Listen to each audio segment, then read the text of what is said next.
ఇరాన్తో జరుగుతున్న యుద్ధంలో అమెరికాకు వరుస దెబ్బలు తగులుతున్నాయి. ఇవాళ మరో ఎదురు దెబ్బ తగిలింది. ఇరాన్పై దాడులకు తమ ఎయిర్ స్పేస్ ఉపయోగించుకునేందుకు నో చెప్పింది స్పెయిన్. టెహ్రాన్పై దాడుల్లో పాల్గొంటున్న యుఎస్ ఫైటర్ జెట్స్ కి తమ గగనతలాన్ని మూసివేశామన్నారు స్పెయిన్ రక్షణ మంత్రి మార్గరిటా రోబ్లెస్.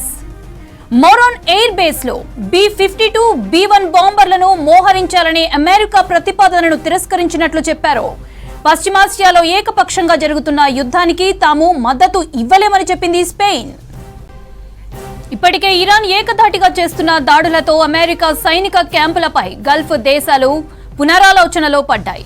యుఎస్ ఆర్మీ బేస్లను తొలగిస్తే దాడులు ఆపుతామంటూ ఇరాన్ చెప్తోంది. దీంతో అమెరికా సైనిక కేంద్రాలను తాత్కాలికంగా తొలగించాలని గల్ఫ్ దేశాలు ట్రంప్ ని కోరినట్లు తెలుస్తోంది.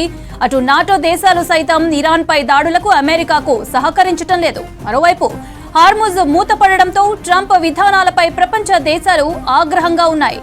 అమెరికాలోనూ ట్రంప్ కి వ్యతిరేకంగా లక్షలాది మంది నిరసనలు చేస్తున్నారు. నో కింగ్స్ పేరుతో 50 రాష్ట్రాల్లో ఆందోళనలు జరుగుతున్నాయి. ఇలాంటి టైంలో స్పెయిన్ సైతం ట్రంప్ కి స్ట్రాంగ్ షాక్ ఇచ్చింది. ఇరాన్తో జరుగుతున్న యుద్ధంలో అమెరికాకు వరుస దెబ్బలు తగులుతున్నాయి. ఇవాళ మరో ఎదురు దెబ్బ తగిలింది.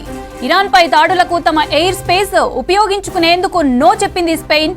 టెహ్రాన్ పై దాడుల్లో పాల్గొంటున్న యుఎస్ ఫైటర్ జెట్స్ కి తమ గగనతలాన్ని మూసివేశామన్నారు స్పెయిన్ రక్షణ మంత్రి మార్గరిటా రోబ్లెస్. మోరాన్ ఎయిర్ బేస్ లో B-52 B-1 బాంబర్లను మోహరించాలని అమెరికా ప్రతిపాదనను తిరస్కరించినట్లు చెప్పారు. పశ్చిమాసియాలో ఏకపక్షంగా జరుగుతున్న యుద్ధానికి తాము మద్దతు ఇవ్వలేమని చెప్పింది స్పెయిన్.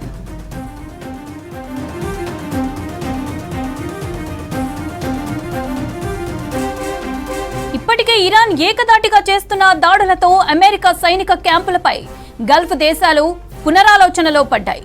యుఎస్ ఆర్మీ బేస్లను తొలగిస్తే దాడులు ఆపుతామంటూ ఇరాన్ చెప్తోంది.